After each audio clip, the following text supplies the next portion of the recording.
My own involvement, I think, came from questions that I had with my parents, who were very typical American Jews.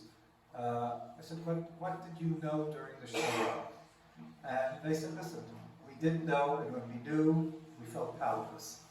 Now, my own involvement came, I think, really as a matter of my involvement in the American Civil Rights Movement. I was active in New York in SNCC, Student Then Nonviolent Coordinating Committee, before the chair, several years later, H. Rap Brown, said, violence is American as cherry pie. But at that point, it was really a very strong and powerful force, and young Jews were involved, not particularly as Jews. They felt something in their DNA, they felt something in their bones that impelled them to go down and to either go down south or get involved. My fellow student at Queens College, Andrew Goodman, wasn't particularly Jewish, or particularly observant or anything else, but he felt impelled to go down to Mississippi, and he was burned over there along with Cheney and Shorter. In fact, I have visited several times, along with my late colleague Henry Gerber, his kever in Queens, and there is not a word of Hebrew on his stone, not a word, not even his name in Hebrew. But something was in his bones. Something was stirring among young Jews.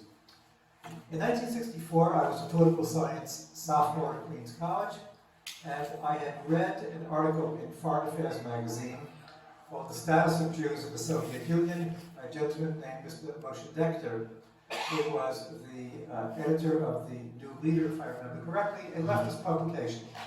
Well, how did Moshe Richter know this incredible information that nobody else seemed to know about Jews in the Soviet Union? We didn't know until later that Moshe Richter had been recruited by Israel's secret Soviet Jewry office called Lishkat HaKesher Liaison Bureau, now called Nativ. During its heyday, those of us in the grassroots used to call Lishkat HaSheker. That's a different story, we can ask about that later. And our eyes opened. Our eyes opened. Those of us who were interested in this, our eyes opened.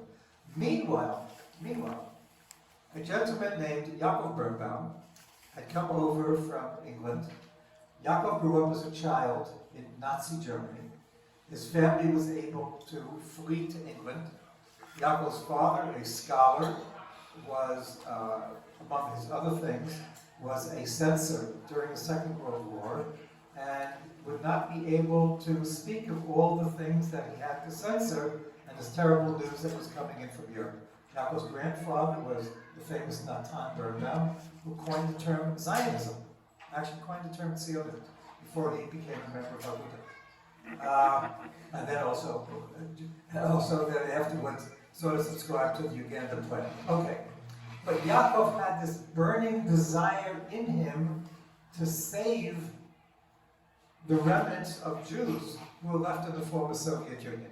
He felt he couldn't do that well in Europe. It was very stultified.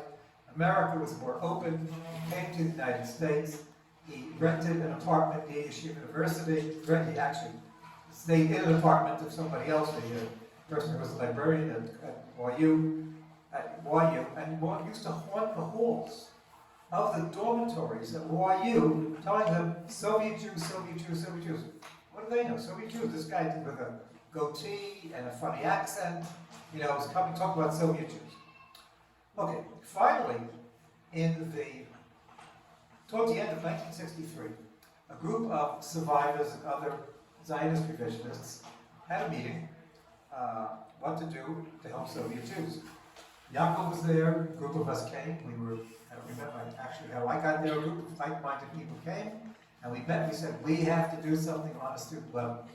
So, at the end of April 1964, April 27, 1964, we gathered in Philosophy Hall at Columbia University, there's about 150 of us, what to do to help Soviet Jews. And the discussion went hot and heavy, what to do. Some of us, like myself, came from the American Civil Rights Movement, other people from just regular college, other people from yeshiva, what to do. Finally, we decided that 4 days after that, we're going to go and demonstrate at the Soviet mission to the UN.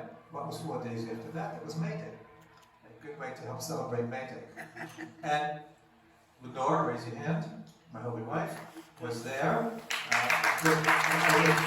as a student at Stern College, and people just came. We expected a few people to come, but over 800, quote 1,000 from the press release, but over 800 students came out of the woodwork and demonstrated. And we said, Soviet Jews are being forced into silence, we're going to be silent. And we marched for 4 hours in silence. Let me tell you, that was the very last time we marched in silence. But where did they come from? So there was this aspect with Andrew Goodman in a different sense. There was something in the minds of these young Jews that made them feel, again, there was virtually no information. We knew there wasn't matzah for Jews during Pesach. I don't know how many of them actually read Foreign Affairs magazine, but somehow these young Jews were impelled to come out for their fellow Jews. We didn't know. If you ask them, they'd probably say, I can't give you a reason, but I felt I had to come. Okay, that's us in April 1964. Now the scene is going to shift over to Riga in 1964. So Yosef, the question is, okay, you were a university student, right? Were you working at that time also? You were also working. You did not grow up in a religious environment, sort of a Jewish environment. You had a cousin, Dr. Mendelevich. So, what impelled you to go over the line at that point? I mean, how did you just begin? We use the expression "bashet." It has to do with decision that we don't do ourselves. But specifically, I have the whole story of my father being arrested and my mother that passed away. So I never had that negative approach to the Soviet power, but certainly it was inside me. The deep understanding that I don't belong, I am something different. And then when I went to work at age 16, 1963, I was born in 47. Then already former prisoner of Zion, I mentioned it before, like David Havkin, Yosef Schneider, etc., come together. They were released that time from the prison, around exactly at the time, 63, 64, and they felt that something should be done against assimilation. And they understood a very simple reason for assimilation that we don't meet. There was no place to meet youngsters, young people, young girls and boys. And they looked for a place half legal to make us meet and to build a community. So one of the decisions was Rumbala, the place of massacre, to go and to rebuild it. Also it was against the will of the authorities, but they assumed that it would be hard, the authorities, to prevent us from doing that. So one day, during in my high school, a friend of mine announced, friends, next Sunday, young people are going to rebuild the Jewish cemetery. Why specifically I decided to go there, I cannot explain. For all other friends from the school would come. And it was the beginning. The moment I came to the place, terrible place of the massacre, I never left it. And it is how I got my Jewish Zionist education right there on the graves. Certainly, Menachem Mendelevichs had an influence on me, for he was studying for his fourth degree, a real doctor, PhD, and he is originally from Dvinsk, so he stayed in Riga in our apartment, and we talked and we discussed but he never pushed me to do that. The decision was mine to go to help the people. And as you started from Never Again in America, I started it, Never Forget It in Russia. It's like really Ashgoche. In the 1963, 1964, we started it together from both sides of Russia. After it, you cannot believe that there is no Ashgacha. Okay. You had mentioned during your talks that a few years later, well, let's talk about the Six-Day War, because I don't think you really talked about it too much. I remember reports coming out from the Soviet Union at that time that young Jews might greet each other like this, meaning Moshe Dayan. Am I correct? I've heard that from friends who were there. It's a good joke. It's a good joke. I mean, except if you know. But I know for myself, and I guess for some of you as well, that it was a defining moment. I think, it was electrifying. I could tell stories, but I'm not interested in my own personal story on this. But you lived in Riga. Riga was taken over by, was not a part of the Soviet state until the Second World War. And many of the Jews had been wiped out. I remember being in the shul and seeing the inscription over the Aron Kodesh. It said, Baruch Hashem Shalom Latanu was it Teres Mishinehem. Thank God we were not given as prey to their teeth. I mean, what kind of, you say, and stuff like that. Who has that kind of thing except people who went through this incredible trauma? So, 67. First of all, what did you know about the war? What did you know? Did you think that Israel was going to lose? How did you find out information? And what effect did the war have on you and your friends? As far as we started our activities in 1963, in 1966, we had a big gathering where we managed to build the Kever Ochim in Rumbola, and there was a huge underground demonstration, memory demonstration on Yom HaShoah V'Hagvura. Hundreds of them came, and I spoke there, and I was that inspired with whatever, the war, Karbolis from fascism, etc. So the very day in the evening, I suggested my friends to establish an underground zionist organization, to let my people go. So in 1967, we were already involved in all kinds of illegal activities. 67 was not special for me.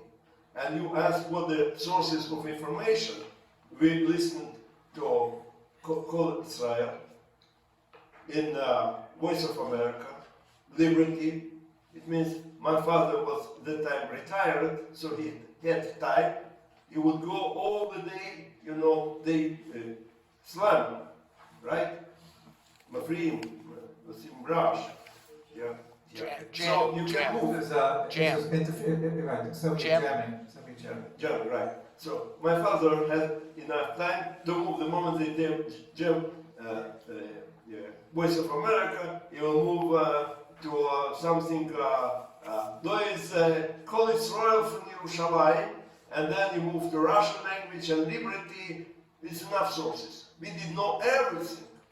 And I remember that if you mentioned 67, when it happened, June 6th, on June 5, we celebrated on the birthday of my friend, a member of my organization, and I told them during the party, אני מרים כוס ברכה לקראת ניצחון גדול של צה"ל במלחמה. So, we were crazy, fanatic Zionists. Well, let me ask you, do you think that Riga was a little bit easier, right? Do you think you could have done this in Kiev, in Kharkov, somewhere in another part of the Soviet Union that was not the Baltic states? Yeah, we had, I mentioned we had a Zionist organization in Leningrad. It was created, established around 65, 66. In Kiev, I don't know for sure, but more or less in different places, specifically in Moscow, there was already, and because of the former prisoner of Zion, David Havkin, Zichron Livracha. The moment he got released from the prison, he started immediately his activities going around in different cities and activating. So it's, 67 was very important to expand our influence. But fanatics were all there on the spot, ready to do that. If I could, I would go to fight immediately to the front. Instead, I remember on 60-day war, we got a book translated in Russian. David is fighting against Goliath about Milchemet Atzmaut. So I sat there in a secret place and printed this book in Russian language. I produced 11 copies of the book. And Well, listen, how did you do it? How did you make copies? automotive printing machine. You were able to have access to a printing machine? That time, in 1966, they start selling printing machines openly. So we collected money. It was like, I believe, 165 rubles. We were students, but we collected the money and we went to buy the printing machine. And then we had somebody that exchanged the letters for if they know the moment they sell you the printing machine, they took all the how it The registration. not only Instructions. you know how it's you print. Right. And it is in KGB. The moment they found the materials, they can easily they take your name and your passport, etc. So we changed it. Okay, so you've developed a Zionist underground. Not me. You and friends. Yeah, friends. Okay, you and friends agree.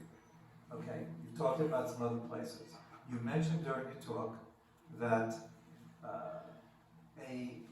by 1968 there was a group that began to consolidate. Now, how did you do it? You said that you became the editor of Eton, Later on. the Jewish magazine, the Jewish Right. newspaper. But how are you able to, under these circumstances, get to coordinate with other Jewish groups around the country? I did coordinate. Older people, older friends would come once in 2-3 months together in a specific place and discuss all the problems, make decisions. You need funds, money, right? You need materials to print. You need maybe textbooks in Hebrew. So they come together. Where would they come together? It depends. Once it was in Leningrad, another time was in Kiev. It depends, not to be on constant place. Just imagine to what extent it was, like really Zionist underground movement. The KGB, when they discovered it after our arrest, they couldn't believe.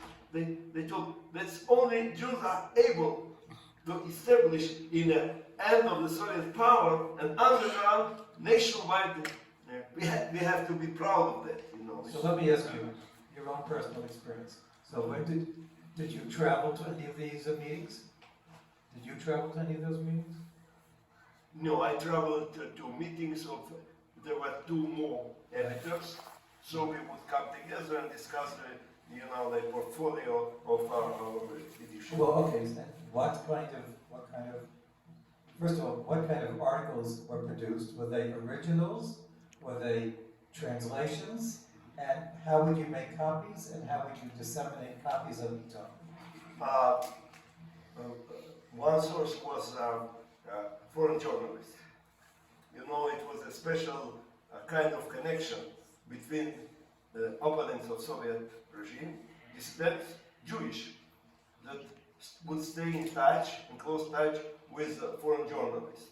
and it's how they would get articles on Israel, and even books, and pass over to Zionist underground, the youth, and it's how we got it. And then part of the materials of the Iton, we call it Iton, was from foreign newsletters, translated in Russian language about Israel and general situations, etc. All as it had to do with tradition, I wrote it myself. But Yom Tovim, and I mentioned Purim and Pesach, etc. And then there was information about general situation inside Soviet Russia, applications, permissions, hardships. So 3 parts of the Iton. How many copies were produced? How did you produce the copies, and how did you distribute the copies? The easiest way was to distribute, for we had chapters, and each chapter expected to ship them their part. Maybe they later on getting it would multiply again. For we did it, it's not in very, my English is not enough good to explain the complex way of multiplying. So photograph, we would print on a printing machine the pages, and then photograph them, and then multiply it like in those times you would print pictures. No, we printed it. So we got every bulletin would have some, maybe up to 50 pages, and in all we could print some 100 copies. So distributing in different places. So did people make copies by photographing the pages and then developing the prints? Yeah. And then binding them together? Yeah. And well, let's say you got a copy, okay? Could you keep it? Could you just read it overnight? Did you have to pass it on to somebody else? And how would you know who to pass it on to? It was not my business. I was an editor. But I assume this kind of samizdat literature was on demand, on high demand. It's not that you would be afraid to keep it only that day. You had to read it one night, for there was a row of people that would like to read it. Did you, when you came, just the middle of this, when you came to Israel, did anybody come up to you and say, I read Iton? Yeah. Okay. So now, I even met somebody in San Francisco. Right. He told me, you remember I was your student in Ulpan and Richter. Wow. Ah. Okay. Somewhere. So now we're 68. Okay, now the beginnings of... Now I'm 75. You are 70. No, he didn't know it. Thank you. Just made me blessed. Okay. 1968. Things are beginning to change. The Six-Day War certainly made more Soviet Jews braver to speak out. In 1968, Boris Kaczmarewski in Kiev is arrested. He makes this incredible speech in the court, and he says, if I'm arrested, okay, I will be sentenced to the Gulag, and even when I'm released, I would walk to Israel the whole way. I would go get to Israel, even if it means walking the whole way on foot. And the story and his speech gets to the West, and it's sensational. By 1969, a group of Jews in Soviet Georgia, who was still, Shtarka Jews, writes a series of impassioned letters to Golda Meir with incredible emotion. But without mentioning their names. Right, okay. But later on they did mention their names. Later on we start writing, mentioning our names. On there, they serve us as like a symbol. We understood it should be done. And then start letters, 100, 150 signatures, open, to UN, to Russian government, to American president. It was a level of open, a struggle that we would come up. Before that, we were afraid to do. Not that afraid, we were not aware that it's possible to do. The Georgian Jews serve as an example what should be done. So immediately, people were glad, crazy to give their signature, to say, we are against you, we would like you us to leave, By 69, by the way, the Israeli government, okay, for those who just, this is the part that we don't really talk about too much, but the Israeli government found itself in a bind. The Israeli government was not, Israel was not strong as it is today. Certainly, the Soviet Union was arming all of Israel's enemies. The Israeli government had a branch that worked operationally right under the Prime Minister's office, but was considered to be allegedly part of the Foreign Office, and it was called Lishkat HaKesher, the Liaison Bureau.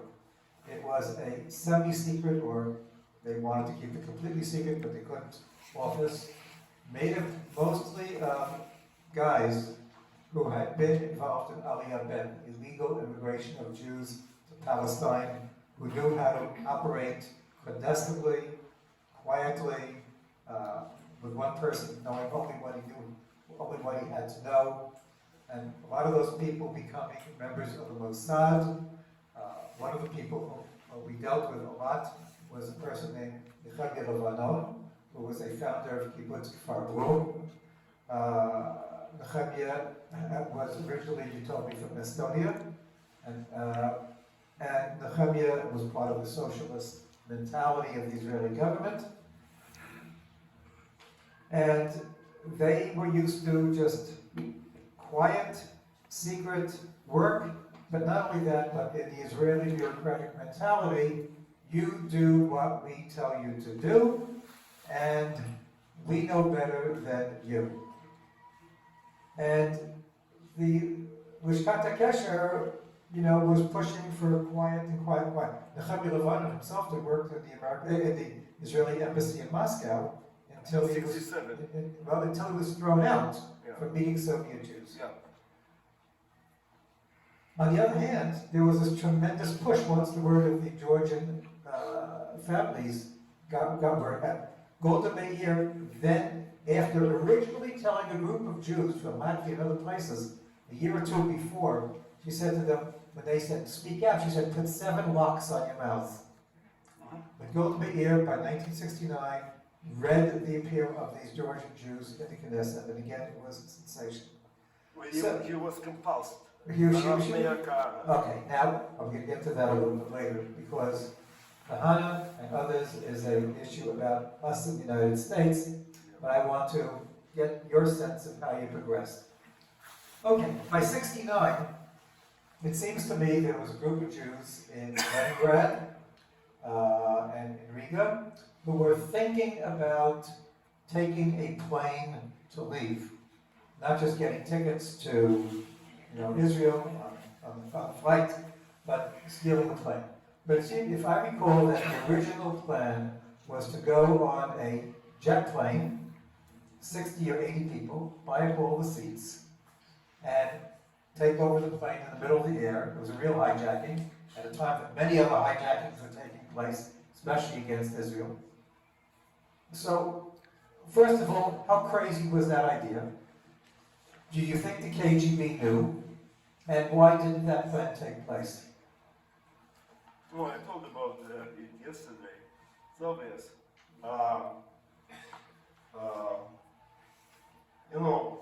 I would suggest you was in Auschwitz, and I suggest you to try to run away from Auschwitz. Is it crazy? It's not crazy, for there is only way to die in Auschwitz or to try to escape. It's the situation was abnormal, so the reaction was abnormal as well. We can't measure in terms of your regular life. We felt we are in prison, we are slaves, and every possible way to escape slavery and become free man, it makes sense. But don't you think the KGB knew about this? Yes, they did know. for a simple reason. Well, up to the time, we was an open, half-open educational movement. And if somebody would come to my ulpan to study Hebrew, I would be only glad. And so never could I check. I couldn't check whether he is an agent of KGB or not. So certainly the whole movement educationally was infiltrated by KGB agents. And as far as Gutman started trying to mobilize the students in Leningrad to be part of the activity, certainly they did know it on the spot. Okay, so now there must have been a time where somebody said, this is crazy, we better ask the Israeli government, since hijackings are taking place now out in the West, we better ask the Israeli government. So what happened there? No, it was not the approach. The leaders of Leningrad committee, David Chernoglas is still alive, Baruch Hashem, is 120 in Israel. They simply felt that it is counterproductive and told Putin stop it. Putin wouldn't stop it, so they decided they will call up Golda Meir. Obviously, Golda Meir will tell Niet, and then it will stop. They wouldn't ask for permission from Golda Meir, understand? They believed that the government, the Lishka, would be against it. They used it like an excuse to press Putin to stop and Dimshit, to stop this kind of activities.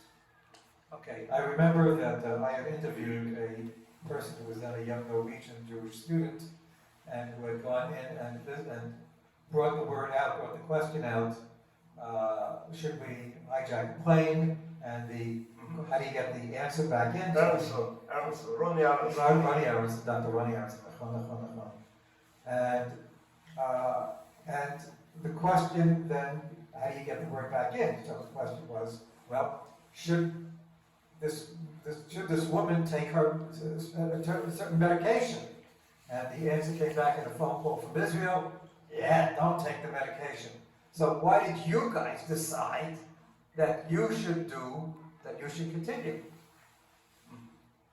What helped you to feel that you had to do this? To begin with, I was aware of this kind of discussion inside the Zionist committee in Leningrad. And just it I discussed with my cousin, Dr. Menachem Gordon, for he was one of the leaders of the Zionist movement in Richter. And I told, see, they say something very clever. They say, you are certainly being watched by KGB, and it will be a pretext. You will play in their hands to crush upon the whole education movement. You will nothing achieve and just, say, like crush up the whole movement. What to do? And Menachem Mendel told me, certainly it's a heavy reasoning, but this education movement will not help, will not prevent assimilation. We cannot, acting illegally, to reach out more than for a couple of thousands of people, having millions of them. The only way is to try to run away, to break through the Iron Curtain. So I accepted the approach. Yeah. Why we accepted the approach? Again, there was no other way out to save our nation from Soviet assimilation. Okay, if I recall correctly, that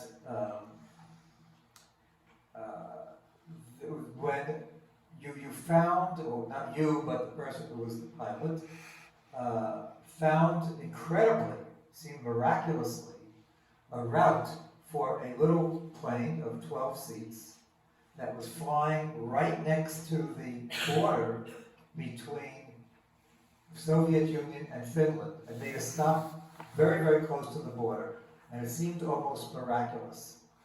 I think, did you question about the fact that this was almost a miracle, or did you think it might have been something set up by the KGB? I can't explain you our spirits. Really, we were crazy. Baruch Hashem that we were created. You know yourself good that just because of it started, right? If you would be clever and calculated, it was obvious that it's impossible.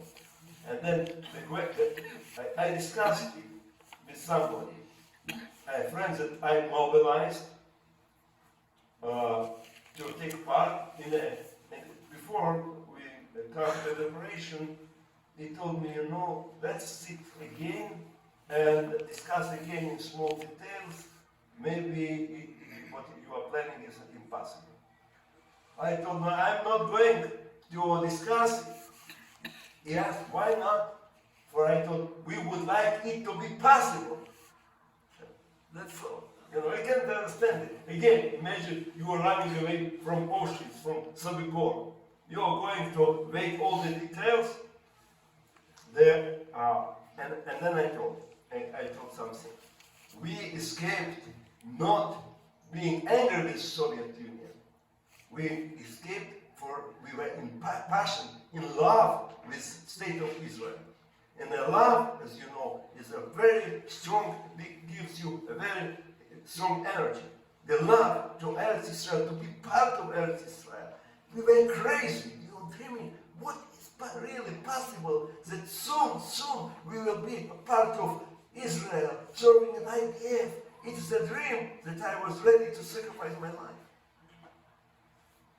Before the actual attempt at the hijacking on June 15, 1970, I recall that you wrote a very strong letter that reached the West. Could you describe that letter? Well, I mentioned it yesterday when it detail. turned out that Kuznetsov told me in the last moment that as if Butman asked him, Butman was there, but in Riga we are going to do that. So he told, at least do something to cover the Jewish character of it. I got angry. What? We are doing just for that, to give it a Jewish outcry. And Kuznetsov is going to cover it.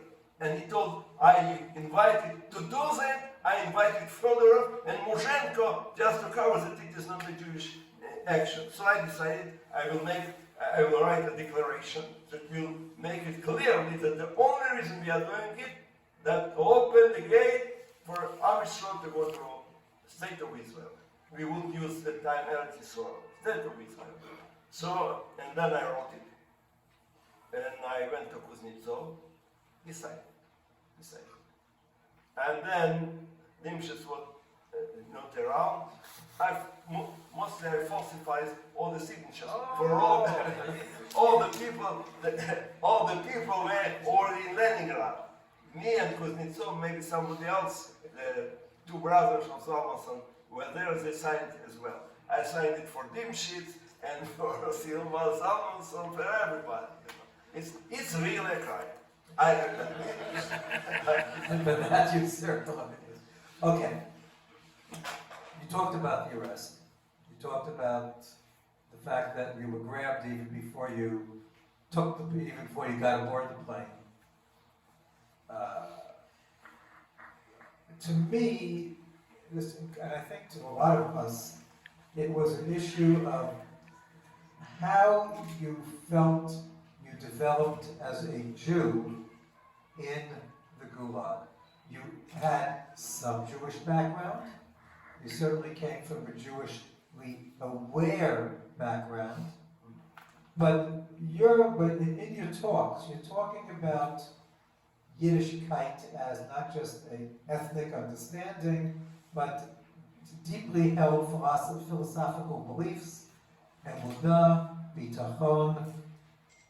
How would you say, in 11 years in the Gulag, these matters, these very, very deep spiritual matters, developed from the time that you were first imprisoned, throughout the time, and you mentioned this afternoon about your hunger strike. I mean, what was the, as we call it in English, the arc of your development in these areas of bitachon and emudah. And looking back, how would you say? Well, it's a long story, read my... But no, It's available after the talk. Okay, wait a moment. but give us a short answer. Yeah. To get people interested. Anyway, yeah, you know how I started to be about tshuva. It happened like 1968. I was already involved in everything, and then I thought to myself, you know, I am teaching people to go to Israel.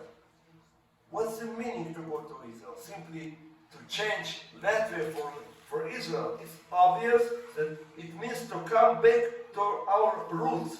And what are our roots? Avraham, Yitzchak, and Yaakov. So I decided, by decision, to become a Baal Tshuva without much emunah.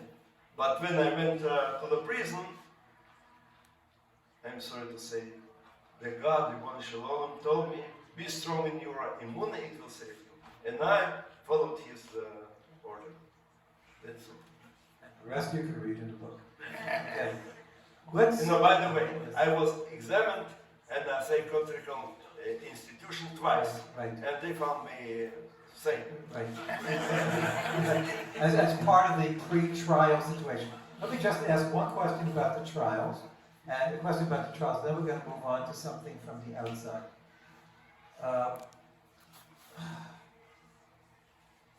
You weren't kept. I mean, there were all these defendants. 12 defendants in the trial. How many defendants in the Leningrad trial? To begin with, when people were arrested, the majority give away, start cooperating. Dimshitz himself started giving information in the airport itself. Silva Zalmanson, all the Zalmanson, everybody, almost everybody. And I can understand that. But by the time of the trial, after having Miracle happened. being separated each from the other person, Yeah. you only met each other in the court in Leningrad, right, in December 1970. You would have expected the KGB to have broken many of the people, maybe. Yeah. What I happened? felt bad. What happened at the When trial? I come here, I was ashamed. I felt that now something shameful will happen. You know. So what happened? To do. And then the first to speak was Mark Dimshitz. This was the pilot. The pilot, the leader, the organizer, the head of the group. They told him, Mark Dimshitz, you were a pilot in Russian army, a major, and you were a member of a communist party, and then you got our university education. How I told you come to betray your Russian motherland. So Mr. Dimshitz, Major Dimshitz, Zichrono Livracha, came up and told him, you Russians are anti-Semites. Your state is anti-Semitic. You know, you are against the Jews, and the very reasons that you support the Arabs against Israel, you explain it with all kinds of strategical reasons. Not true. The only reason that you hate everything Jewish, and it is why because our state, you try to break it. And it is why I'm against you, you know, for your anti-Semitism. A very strong speech that he prepared beforehand. He spoke maybe even for half an hour. What about Silva Zalmanson? And other people followed. I remember we heard about the speech of Silva. Yeah. So, did you think that Silva would have been broken? You know, I can't explain it. How, you know, it's better to explain what means broken. What means broken? People say Mendelevich did it, and Mendelevich did that, and etc. etc.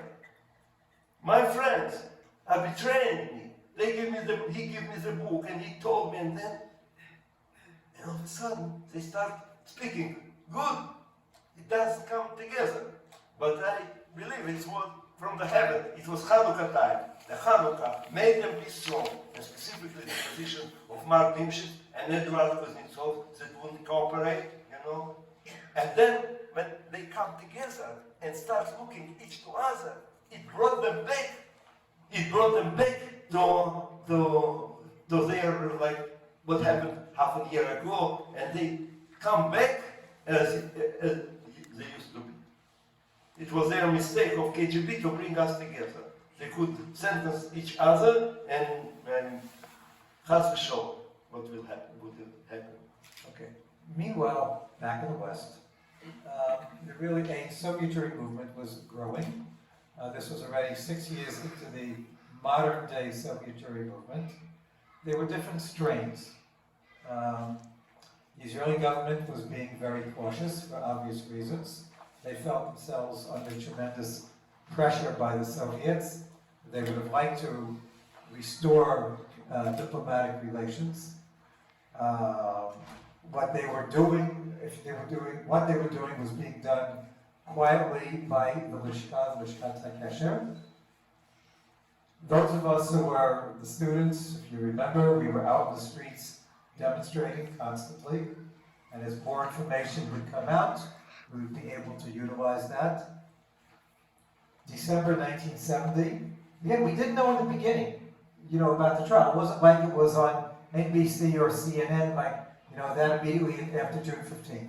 But as the word got out, things started moving.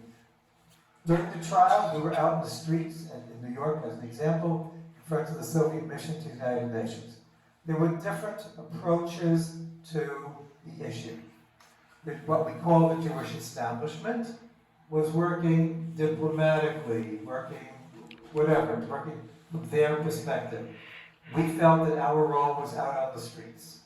At the same time, in 1969, the year before, the Jewish Defense League was founded in 1968 by Kahana. Kahana, who had originally backed us in the student struggle for Subinjury, always felt we were not doing enough because our background was non-violence. Kahana had a different perspective. By 1969, he saw a vacuum in the American Jewish establishment, and the JDL became involved in Subinjury. I have my own perspective on the Jewish Defense League, but from your point of view, what did you hear about demonstrations in the West, and did you feel that violence by demonstrators was justified against the Soviet government? See, at that time we didn't know whether American Jewry is going to support us or not. The Russians were very angry. It is Rabbi Meir Kahana and Jewish Defense League, so they would almost every day publish articles about that. And we got an impression that the movement expresses the whole American community. We felt it is you, not specifically a small group, and I would say it was important, very important for us. It brought us spirit, to know that you are supporting us.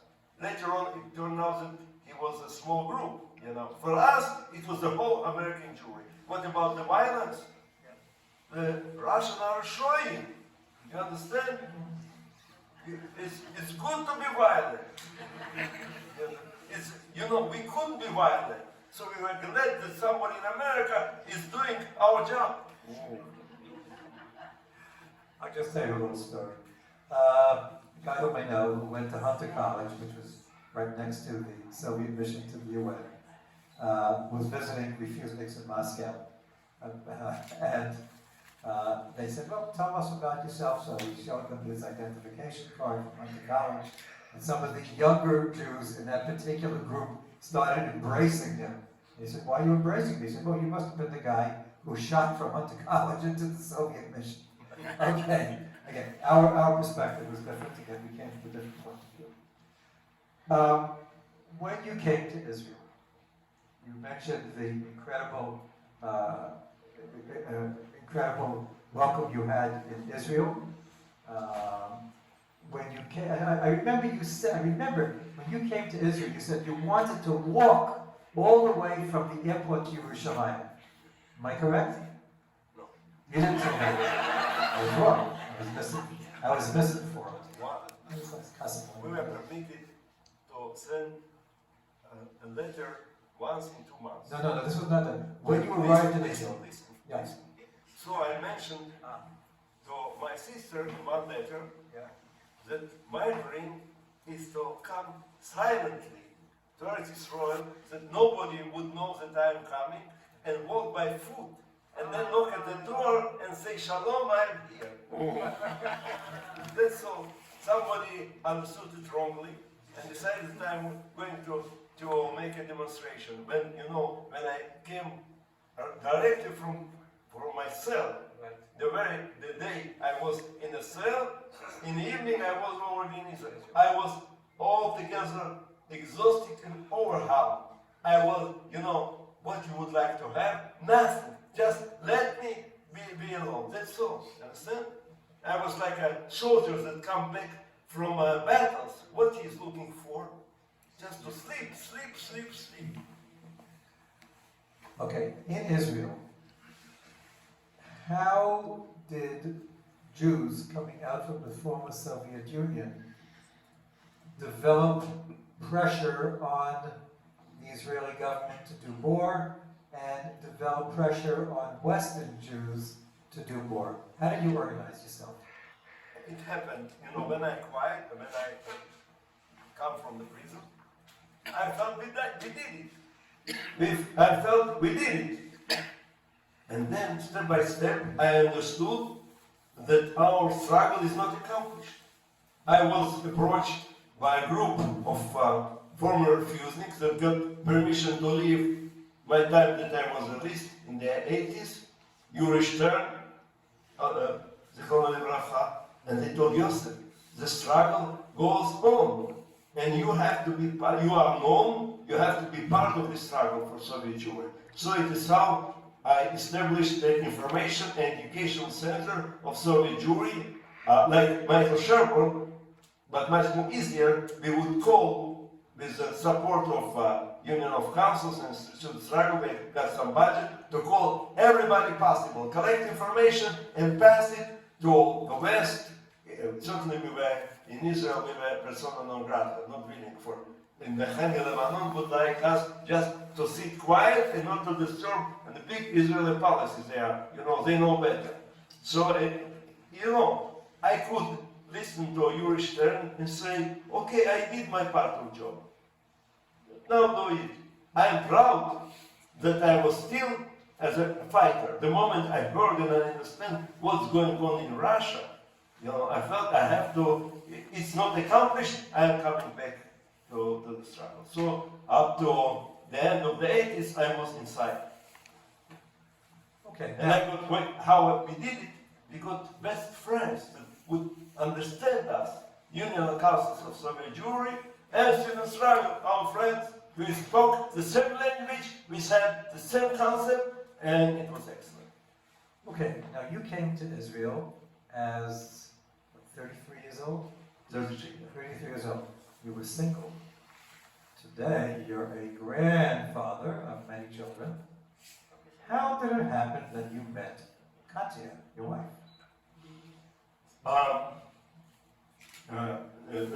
Normally I arrived at Olmshut, where my sister Rivka was, and then a certain rabbi from, a young rabbi, student of Rabbi Tzvi Yehuda Kook, invited me to stay in Kiryat Moshe and to start learning in Machon Mir, in Mekaz Arav.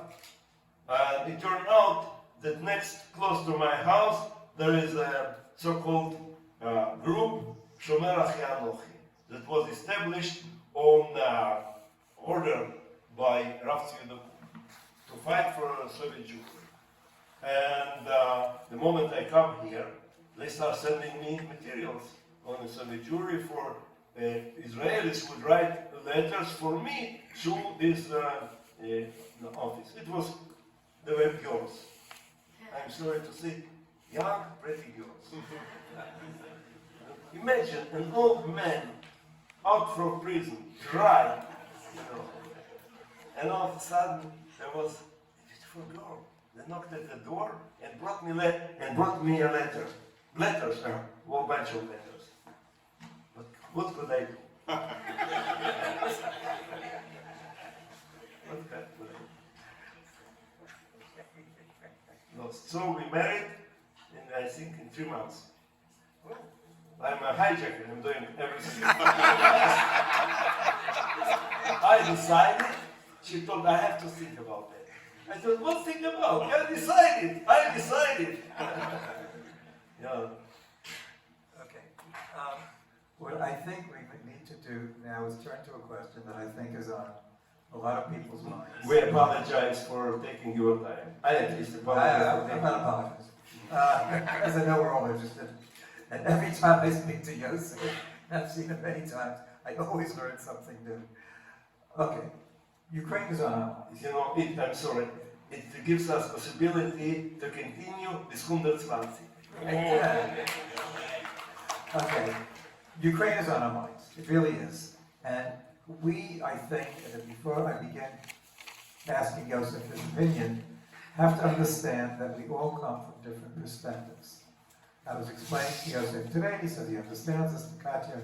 Look, we come from generations where at the back of our minds, we still have this little voice saying that enough wasn't done during the Shoah. Okay, the Subinjury Movement was to some extent a corrective to that. I asked my parents when I was a kid, did you know about the Shoah? I think they may have mentioned this. They said we didn't know when we knew, it was, we felt powerless. Okay, the Subinjury Movement to some extent was a corrective. That's how I think a lot of us feel. Now, how one accomplishes dealing with the situation in Ukraine is certainly something that different people have different answers to. But I think many of us here come from an American perspective with certain points of view. Yosef has a different perspective. And I think when you hear it, whether you agree or not, you should respect what Yosef has to say, because it should not diminish anything else. We simply understand we come from different points of view. Okay, so Yosef, what is your take on the situation in Ukraine? I think that we have to save Ukrainian Jews out from Ukraine. What I would do to save them? Collect money and send smart boys from America or maybe from Israel to go there, to bribe, to cheat, to falsify documents and got them out from Ukraine. To where? To Hungary, to America, that meant to save them out from Ukraine. Doesn't matter. Depends on them, just to bring them over the border, to make them safe. But it's the only way to save them, not to bomb. That some people say, America should bomb Ukraine. It's not our business. It's not our business. Our business save Am Yisrael. Send smart boys, maybe from Israeli intelligence. You remember how it was during the Holocaust. Smart men could help. Raoul Wallenberg, we need somebody, Raoul Wallenberg, something like that. Simply to make an operation, to get them out. That's all. Not being involved in, the goyim slogans. So what's our problem? What about those Jews who would like to stay? That's a problem. I I honor them, What's that one? Okay, but if we speak in terms of saving, who is ready and willing to be saved, we have to save. Okay, let's leave that as such, because I think there may be a lot of people, or some people, or hopefully few people, will be paid to ask questions. Okay.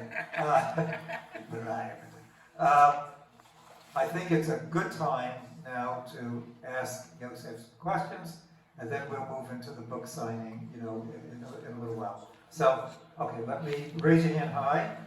Yes. This is a timeline Well, question. This is a timeline question. Stand up. Good. You mentioned earlier today. You mentioned earlier today that you went from prison to Vienna, and it sounded at the time like maybe that was some period of time in Vienna. But you just mentioned that you woke up in your cell and you went to sleep in Israel. So what was that day like? It was in the morning. In the morning, I was taken out from my cell in Moscow. And the same moment I was announced that I am being expelled from Soviet Russia, I was put on their car, brought to the airport, and sent away to Vienna. In Vienna, I stayed for a couple of hours and sent to Israel. And something interesting, when I stepped from El Al airplane in Ben Gurion, there was a bunch of Israel journalists. And I remember a woman with a mic, I'm still on the steps. How you see the future of the state of Israel? You know what I told? Mamlechet Kohanim v'Goy Gadol. So they closed the mic, all the journalists closed the microphone, another fanatic. Okay. Your question, could you kindly stand up back here? I know I totally agree with that we should do everything possible to save the Jewish people. But as we went through the process, the Holocaust in Russia, we sort of have to reach some point where we learn what does saving mean. Should we save? Yes, for what is happening, but your next step has to somehow be Israel. But it depends on, What are we doing? we are open, liberal people, Our Zionism is not compulsory, Somebody would, I'm out, I'm a Zionist. I want everybody to come to Israel. When I was released and came to America, I met a lot of Jews, as we call Noshrim. I was angry with them. How? You betrayed us. We made the effort. We sat in the prison to bring you to Israel, and you betrayed us, and you come to America. What a shame. But now, I'm developing. I became a real Zionist. I'm glad with every Jew that managed to escape Russia. And when he is well arranged, I noticed that some of them, even in a percentage higher than in Israel, became observant Jews. So it's okay, I feel bad about that, But as I don't see any difference between you, American Jews, and Russian Jews. If you sit in America, why they shouldn't come to America? You move, all of you, go to Israel, then we shall have, Okay. Any questions from this side? Yes, stand up, kindly. No, stand up. you can see. So the question I have is on a different note, and it kind of links together what you spoke about last night, this morning, that concept of tremendous bitachon that kept you alive while you were in the Gulag. You were Baal Tshuva, and you had tremendous faith and believing in Abraham, Yitzchak, Yaakov, and that is what got you through that dark period. As was similar to many Holocaust survivors that got them through that period. Right. So I think you can give us a unique perspective of how to move that forward. And my question is, what happened with many Holocaust survivors is they had that faith which propelled them, but then they got to Eretz Yisrael, and they were free now. And with that freedom, often comes the lack of the Shomer Mitzvot. We're seeing that, when we spoke last night, I mentioned that my concern, I deal with a lot of the next generation, and I see that the more easy life is, how do we instill that bitachon in the next generation?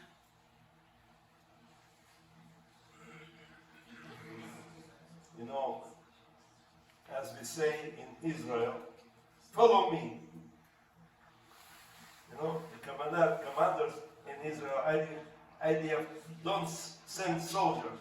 They go forward, Achalai. So I say, Achalai, I have bitochen, follow me. So Yosef, what you're saying is you need to develop a group of people who can inspire and say Acharai.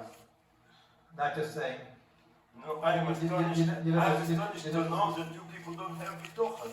Why shouldn't you? You know, it's obvious. That like, how to say, Ribbon Shalom is here. He's doing miracles with Am Yisrael. He established our state. He is leading people, kibbutz galoyon. What kind of bitochen you need more? You know, think about it.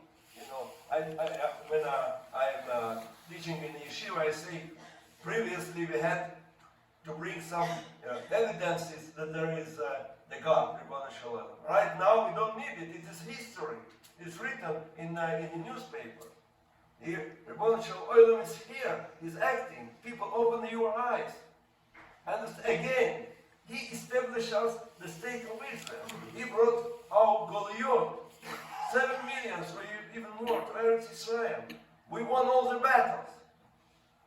What else you need? let's say, but this is a serious issue. If a teenager would come to you, an American teenager would come to you and say, why should I have emunah? Would you say, just look at history? What would you say to them? What would you say to them? This is something that we all grapple with, really, really serious about. Okay? So, what you say, after I to some extent, you say, look at my own history, and look what I went through, and look at the choices I had to make, and this is the choice I had to make. Okay, and here's where I am now. But what other advice could you give to, I think, a lot of us who in one way or another deal with young men and women, not just kids, not just teenagers, young adults as well, who are really grappling with this issue of Emunah Bitachon? What advice do you have? First of all, I am a prisoner of Zion, not a prophet. I am not a Mashiach. I am not a Mashiach. I would like to. I will. But so far I'm not a Mashiach. And you know, Pirkei always says, what is special with a wise man, Chacham? He answers according to questions, and if he doesn't know, he admits, I don't know. I am a wise man. Okay, good. Okay, let's move on. Yes, your question. Before the Prisoner of Zion movement, there were Soviet dissidents. For example, I think Andrei Sakharov was one of the first Soviet dissidents. Can you talk about did that movement inspire the Prisoner of Zion movement, or was the Prisoner of Zion organic? It came from itself as opposed to seeing what was going on in the outside non-Jewish world in the Soviet Union. Prisoner of Zion movement started in 1917. I told you yesterday, you know, I'm not the first one. And Sharansky is not the first one. He's the last one. Understand? We had this movement of Prisoner of Zion, people that fought for Eretz Yisrael since the revolution. But people were arrested, killed, and continued. It's unbelievable strength, you know. So I was a student of the previous generation of Prisoner of Zion. When I met Sharansky in prison, I was already 7 years in prison. He was sentenced and arrested, brought to the St. Vladimir prison. We communicated through the canalization, how you call it? The toilet. Hmm? The toilet. The toilet. So the first question I asked him, how you joined our movement? And he answered me, because of you, Yosef. For when I heard that you people were arrested in the airport trying to open the gates, it challenged me. For I was very sympathetic with Israel, whatever, but I was involved in doing my doctorate. And the moment I heard that you are fighting, I felt I have to fight as well. So it's like generation after generation. Understand? Sakharov And our decision, the previous wave of prisoners of Zion taught us never got involved in Russian business. No democratic nothing, from their experience. And that's why we try to keep outside. We were sympathetic, we were against the Soviet regime, but it was obvious and clear for us, we are fighting for freedom for Am Yisrael, not for freedom of Soviet Union. And we felt that achieving of freedom for Am Yisrael, we shall help others. But our agenda is only one. And it was only possible through approach that I'm thankful to the previous generation of prisoners of Zion that taught me and I accepted altogether. Okay, let's start again from this side. Any questions from this side? Okay, any questions from the middle? Okay, let's go back. The last one. Okay, the last one? Not Very good. signing and Okay, selling excellent. books. You have questions, you can just have me stand up so we can hear you. Thank you. When I listen to your story, it's just quite amazing, the sequence of events, and I just wonder, like, what you think actually happened. Like, why did Russia all of a sudden let you out? I mean, it seemed like they were such...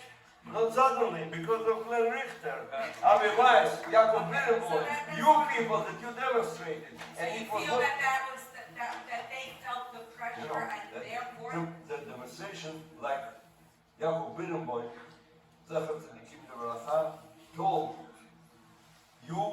me, it should be built step by step. You start from the streets, now it goes to Jewish organization, from Jewish organization to the establishment, and from the establishment to Congress, Senate, and White House. And it's how it works. Started from protests, but it's not enough. Violence, not enough. You have to move and build it as a move. And it's a miracle that exactly how Yaakov Mendelevich predicted it happened, until it came to the establishment. And establishment from the beginning tried to, how to say, to Dodge. they important for them. Don't they? Finally, they were compelled to do it. And they did it better than we could.